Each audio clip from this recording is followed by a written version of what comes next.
Noong ika-28 ng Abril taong 2026, isang landing craft ang dumaong sa tahimik na pampang ng Calayan Island, isang liblib na isla sa Hilagang Luzon na bahagi ng Cagayan Province, lugar na maaring hindi matukoy sa mapa ng maraming Filipino.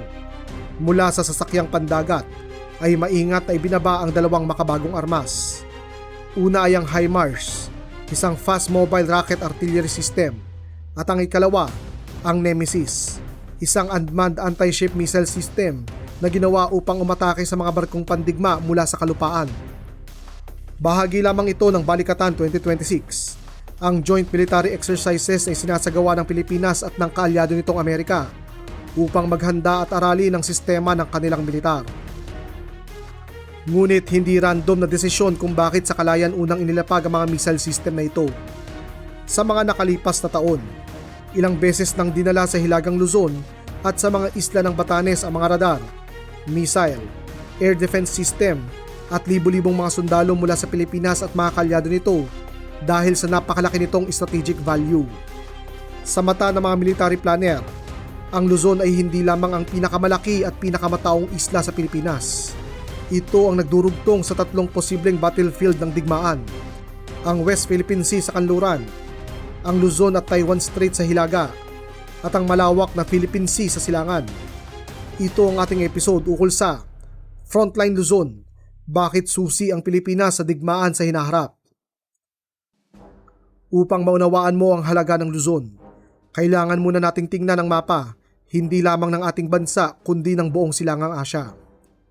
Sa kanluran ng Luzon matatagpuan ang West Philippine Sea. Bahagi ito ng South China Sea kung saan nagbabanggaan ang pag-aangkin ng Pilipinas at China. Dito matatagpuan ang mahalagang yamang dagat, rutang pangkalakalan at ang mga bahura tulad ng Baho de Masinloc. Ilang oras hanggang minuto lamang ang layo ng mga mahalagang bagay na ito sa mga paliparan at daungan ng Luzon, kung saan maaaring magpadala ng eroplano, barko at sundalo ang Pilipinas at mga kaalyado nito kung kakailanganin. Sa hilaga naman ito ay ang Luzon Strait, ang makipot na katubigang naghihiwalay sa Luzon at Taiwan. Naroon ang mga isla ng Babuyan at Batanes. Kapag nagkaroon ng krisis sa Taiwan, maaaring gamitin ang rutang ito pati na ang mga isla para maging kuta at jump-off point ng mga barkong pandigma, submarino, eroplano at supply vessel na gumagalaw sa pagitan ng South China Sea at ng Pacific Ocean. Sa silangan naman ay ang Philippine Sea, isang dambuhalang dagat na umaabot patungo ng Guam, Marianas at Japan. Dito, maaaring dumaan ang mga reinforcement at supply ng Amerika at mga kaalyado nito. Gayunpaman, sa Philippine Sea rin po pwedeng magtangkang pumwesto ang mga submarino at aircraft carrier ng China upang palibutan ng Taiwan mula sa silangan at ilayo ang mga kaalyado nito. Sa gitna ng lahat ng mahahalagang katubigang ito, narito ang Luzon, ang susi sa kanilang tatlo. Mula dito, maaaring bantayan ng tatlong direksyon, pagdugtungin ng puwersa mula sa Philippine Sea hanggang West Philippine Sea at maglagay ng mga armas pang depensa. Ito'y dahil ang Pilipinas ay bahagi ng tinatawag nating First Island Chain, ang hanay ng mga isla mula sa Japan, Ryukyu Island, pababa sa Taiwan at Pilipinas hanggang sa Maritime Southeast Asia. Sa likod ng pader na ito, matatagpuan ang baybayin ng China at maraming pangunahing base ng kanilang hukbong sandatahan. Sa katunayan, aabot sa 90% ng populasyon ng China at higit 60% ng kanilang economic activity at napakalaking bahagi ng kanilang military asset ay direktang nakaharap sa First Island Chain. Sa pagkakataon ng kaguluhan, upang malayang makakilos sa malawak na Pacific, kailangang makalusot ang puwersang pandagat ng China sa mga puwang ng mga islang ito. Kabilang dito ang Miyako Strait malapit sa Okinawa, ang mga daanan sa paligid ng Taiwan, at syempre, ang Luzon Strait sa hilagang Pilipinas. At narito ang problema ng China. Kung sakaling maging armado ang Luzon, malaki ang posibilidad na makulong nito o mapahirapan at mapabagal ang mga Chinese na makakilos. At sa modernong digmaan, ang pagkaantala ng ilang oras o araw ay maaaring magpasya kung magiging matagumpay ba o palpak ang kanilang operasyon. Ang hilaga bilang daanan ng digmaan. Hindi na bagong ideya ang kahalagahan ng Hilagang Luzon. Noong ikalawang digmaang pandaigdig, Ilang oras lamang makalipas ang pag-atake sa Pilipinas noong December 1941, mabilis na sinakop ng mga Hapones ang Batan Island. Makalipas ng 2 araw, lumapag ang kanilang puwersa sa Apari at Vigan bago pa dumating ang kanilang pangunahing pagsalakay sa Lingayen Gulf sa La Union. Ang kadahilanan, ang Hilagang Luzon ang isa sa pinakamahalagang pintuan papasok ng Pilipinas at ng Pacific Ocean. Mula sa mga baybayin at paliparan nito, maaaring kontrolin ng mga Hapones ang malaking bahagi ng karagatan at katubigan sa East and Southeast Asia. Nang bumalik naman ang mga Amerikano at Filipino, muling naging mahalaga ang pagkontrol sa Luzon. Ang mga paliparan, daungan at malawak na kapatagan nito ang tumulong upang masuportahan ang pagbawi ng kapuluan at ang paglapit ng Allied Forces patungo ng Japan. Makalipas ang digmaan, naging mahalagang sandigan ng American Forces sa Pacific ang Clark Air Base at ang Subic Naval Base sa Luzon. Mula rito, madaling nasuportahan ng mga Amerikano ang kanilang operasyon sa Korea, Vietnam at iba pang bahagi ng Asya. Gayunpaman, nagsara ang mga pangunahing base militar na ito ng mga Amerikano noong 1990s dahil sa paghupa ng Cold War. Sa loob ng higit 2 dekada makalipas ng paglayas ng mga Amerikano, ang atensyon ng Armed Forces of the Philippines ay natuon sa mga problemang panloob ng ating bansa.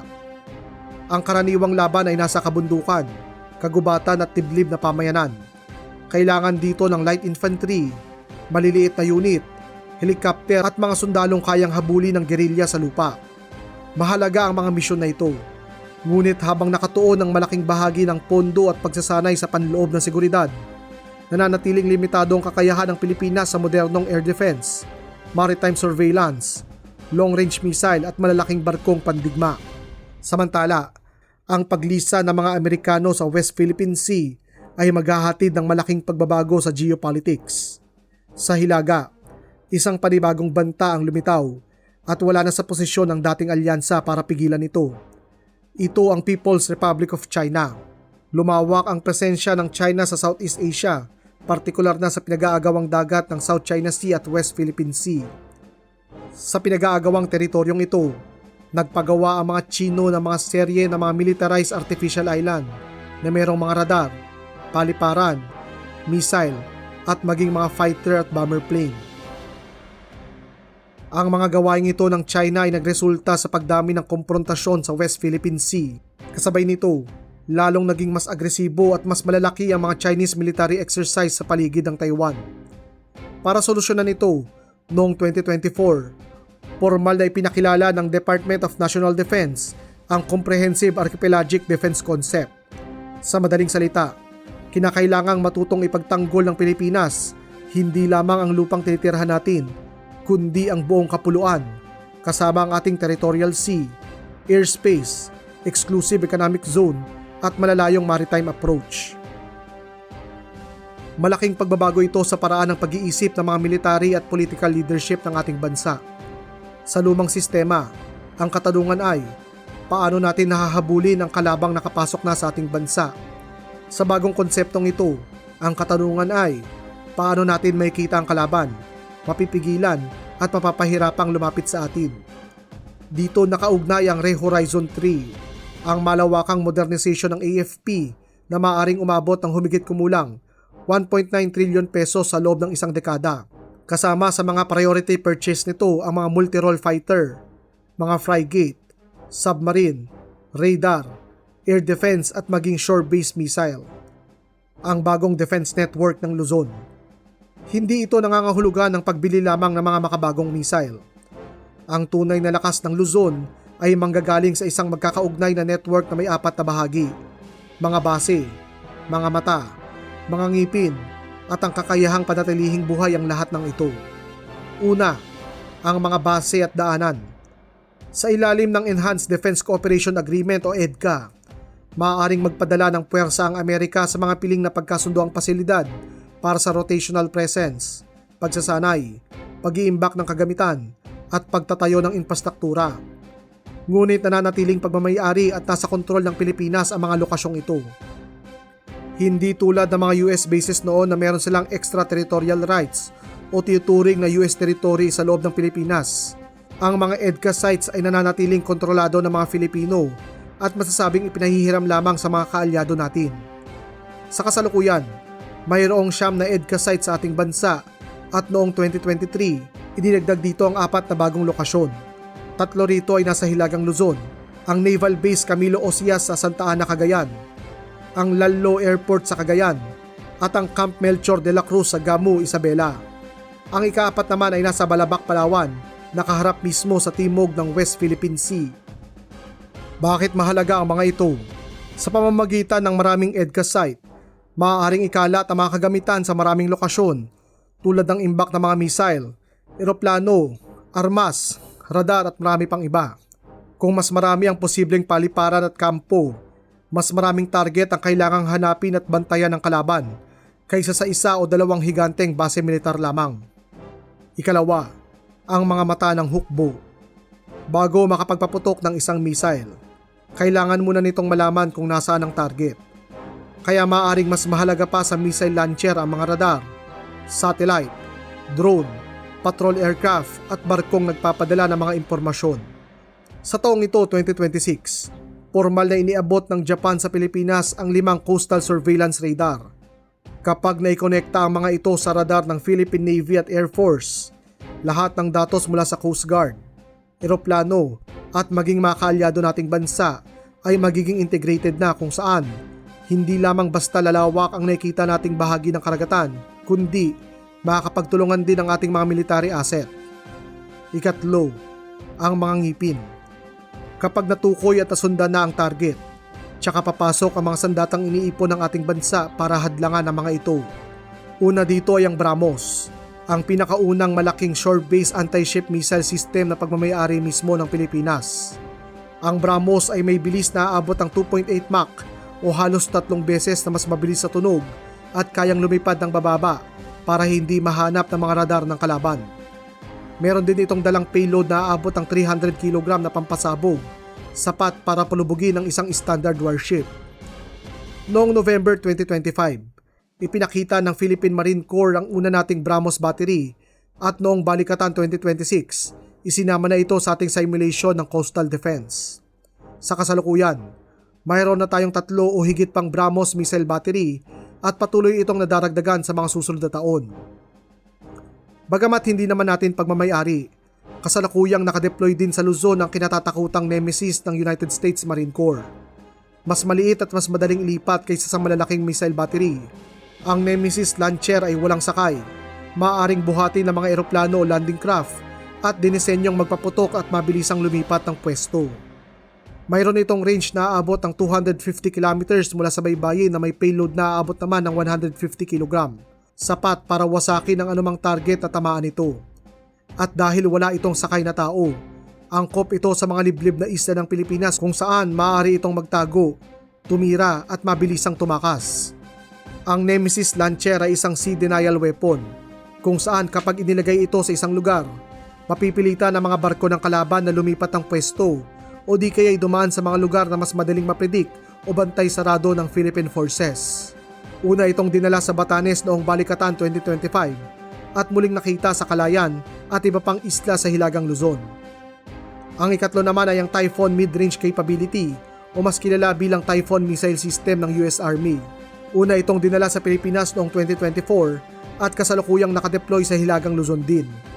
Ang missile system na ito ay may kakayahang tumira ng mga mas high-tech na missile tulad ng SM-6 at ang kinatatakutang Tomahawk cruise missile. Bagamat hindi ito pagmamayari ng ating bansa, ang deployment nito ay nagsisilbing long-range missile battery ng mga EDCA site. Idagdag pa rito ang mga HIMARS pa sa ating mobile rocket artillery capability, mga air defense system laban sa mga aircraft at drone, at ang mga fighter at patrol aircraft na maaring gumamit ng iba't ibang paliparan sa ating bansa. Ika-4, logistics. Kahit gaano kamoderno ang iyong hukbo, mawawalan ito ng silbi kapag naubusan ito ng missile, gasolina, pagkain, spare parts at komunikasyon. Ito ang tinatawag nating logistics. Para masiguro ito, pinatatag ng Philippine government ang investment nito sa pagpapagawa ng mga kalsada, paliparan at mga daungan ng barko. Para mas maipaliwanag ito, ang Philippine military ay mayroong 3 layer ng logistic network.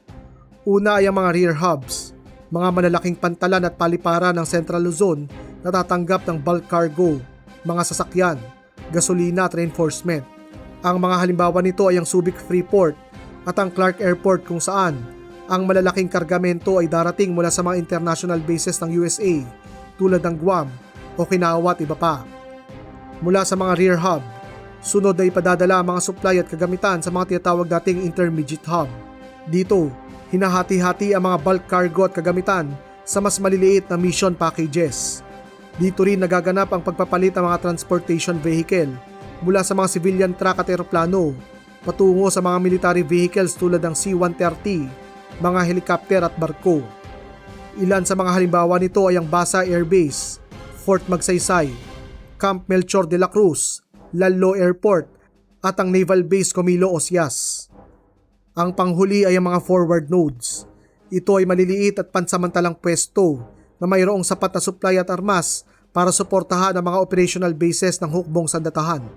Sa kasalukuyan, ang mga tiyak na kinalalagyan ng mga forward nodes na ito ay confidential para sa kaligtasan ng mga uniformed personnel ng ating bansa. Paano binabago ng Luzon ang sitwasyon sa Taiwan? Isipin nating sumiklab na ang digmaan sa Taiwan. Isa ito sa sitwasyong lubos sa pinag-aaralan ng mga military planners at pamahalaan dahil napakalaki ng magiging epekto nito hindi lamang sa China at Taiwan, kundi maging sa Pilipinas at sa buong mundo. Mula sa pananaw ng China, hindi sapat na matawid nila ang Taiwan Strait. Upang maisakatuparan nito, kailangan din nilang mapaligiran ang buong isla. Gayunpaman, magagawa lamang nila ito sa pamamagitan ng pagpupwesto ng mga barko, submarino at maging eroplano sa Luzon Strait at Philippine Sea upang pigilan ang pagdating ng tulong mula sa Japan, Guam at Amerika. Saan pumapasok dito ang Frontline Luzon? Kapag may gumaganang radar at mobile anti-ship missile sa hilagang Pilipinas, mapipilitan ng China na isama ang Luzon sa kanilang pagpaplano. Kailangan nilang isama sa kanilang military plan ang mga banta na maaaring magmula sa Pilipinas. Kailangan nilang bantayan ang mga paliparan.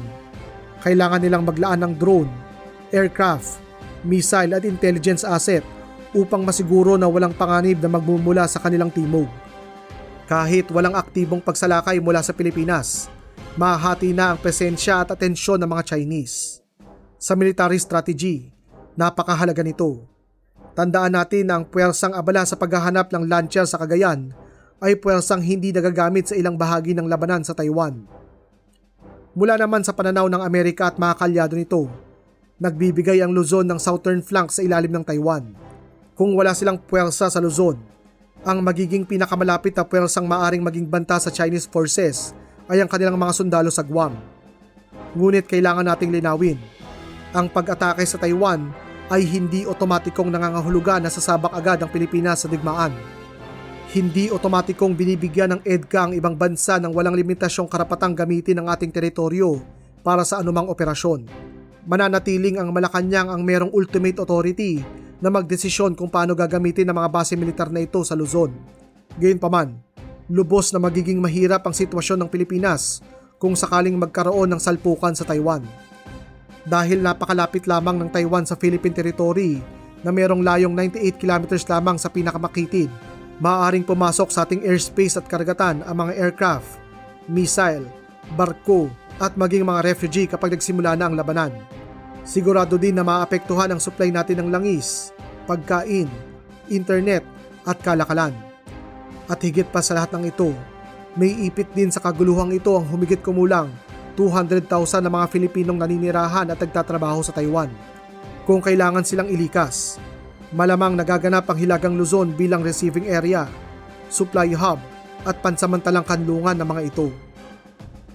Kaya pa sa ating bansa, hindi lamang ito tanong kung tutulong ba tayo sa Amerika o Taiwan. Ang unang tanong ay, paano natin ipagtatanggol ang ating sariling teritoryo, poprotektahan ang sariling mamamayan at pipigilang kumalat ang digmaan sa ating kapuluan. Sa puntong ito ng ating video, maaaring nagmumukhang kayang isara ng Luzon ang buong dagat pa sa China. Ngunit, napakamapanganib ang ganitong pag-iisip. May malawak na arsenal ng ballistic at cruise missile ang China na maaaring umatake sa mga paliparan, radar, daungan, fuel depot at command center ng ating bansa. May kahinaan din ang ating mga isolated island sa usapin ng supply. Maliit ang mga pantalan at paliparan sa Batanes, Calayan at iba pang northern island ng Pilipinas. Madalas ang bagyo, malalakas ang alon at maaaring putulin ng transportasyon. Kapag nasira ang runway o naubos ang missile, pagkain at supply ng mga base rito, kinakailangang suungin ng supply aircraft at barko ang lugar na siguradong binabantayan ng kalaban kung saan maaari silang atakihin. Limitado rin ang bilang ng ating mga modernong fighter, air defense system at malalaking barkong pandigma, at kung sakaling padalhan naman tayo ng bagong kagamitan, hindi pa ito kagad magagamit dahil kinakailangan munang sanayin ang ating mga sundalo at tao. At kung mayroon mang isang katotohanan ng digmaan, ito ang pagiging unpredictable nito. Maaaring hindi dumaan sa Luzon Strait ang mga Chinese at maglunsad na lamang ng mga long-range aircraft at missile mula sa mainland para durugin ang mga target nito sa Taiwan o gumamit ang mga submarine upang lumapit ng hindi inaasahan. Kaya naman, masasabi nating hindi kayang pigilan ng Luzon ang isang superpower ng mag-isa. Ang ginagawa nito ay gawing mas komplikado at mas magastos ang plano ng kalaban, kung saan mapapaisip ang mga ito, dapat ko bang gawin ang operasyon na ito? Sulit ba o hindi? Deterrence o pagiging target. Dito, mahaharap tayo sa pinakamahirap na usapin. Kapag dinagdagan natin ang mga radar, missile at kaalyadong sundalo sa Luzon, mas magiging ligtas ba ang Pilipinas o mas nagiging kaakit-akit itong target? Para sa mga sumusuporta sa modernization, simple ang logic. Ang bansang walang kakayahang lumaban ay madaling takutin. Kung alam ng kalaban na maaari silang madetect at tamaan bago pa sila makalapit, tataas ang halaga ng pagsalakay. Ito ang tinatawag nating deterrence, ang paghahanda sa digmaan, hindi dahil gusto mo itong simulan, kundi upang kumbinsihin na kalaban na hindi magiging madali ang kanilang nais. Ngunit may kabilang panig ang logic na ito. Paulit-ulit na tinututulan ng China ang presensya ng typhoon at ang paglawak ng military cooperation ng Pilipinas at Amerika. Para sa Beijing, ang mga missile at base sa First Island Chain ay bahagi ng pagtatangkang pigilan ng paglawak ng kanilang kapangyarihan. Nagbabala sila na maaari itong magdulot ng arms race at mas matinding komprontasyon kung saan maaaring maipit ang Pilipinas sa dalawang nag-uumpugang puwersa. Para naman sa ilang Filipino, may pangambang maaaring magamit ang ating bansa sa isang digmaan na hindi naman natin sinimulan. Ang mga residente ng Cagayan at Batanes ay hindi lamang tuldok sa military map. Ang mga ito ay mayroong pamilya, paaralan, sakahan, simbahan, at kabuhayan sa mga lugar na maaaring mawasak sa isang digmaang panlabas. Gayunpaman, marami din sa mga citizen ng Northern Islands sa ito ay tanggap ang mga military development. Ito'y dahil may benepisyong hatid din ng mga ito. Ang mahuhusay na pantalan, runway, radar at komunikasyon ay mga military technology ay mayroon ding napakalaking civilian application tulad ng pagmonitor ng bagyo, search and rescue, evacuation, at mas malawak na akses sa mga ospital, kalakalan, at maging internet at kuryente. Ngunit sa panahon ng digmaan, ang parehong infrastruktura na ito ay maaaring maging target. Ito ang maselang balanse ng military deterrence at modernization. Para maiwasan ang digmaan, kailangang makitang handa kang lumaban. Ngunit habang mas nakikita ang iyong paghahanda, mas tumataas din ang tensyon at antas ng lakas na pwedeng ibato sa iyo. Ang sagot ay hindi simpleng alisin ang lahat ng depensa o tanggapin ang lahat ng gusto ng iyong kaalyado. Ang kinakailangan ay magkaroon ng malinaw na kontrol ng Pilipinas sa sarili nitong teritoryo. Matibay na kasunduan kung paano at kailan gagamitin ang mga pasilidad ng EDCA at ang seryosong paghahanda para sa mga sibilyan. Dahil ang frontline ay hindi lamang kinaroroonan ng mga armas at missile. Ito ay tahanan ng mga taong kinakailangang mabuhay kapag nabigo ang deterrence. Naghahanap ka pa ba ng episode na panonoorin?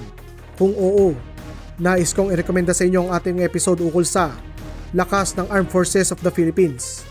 Dito ating tinalakay ang mga armas, kasanayan, at mga pagbabago sa ating hukbong sandatahan. Muli, ako si Sir Ian, at ito ang ating klase ng mga maangas na mulat sa geopolitics at kasaysayan.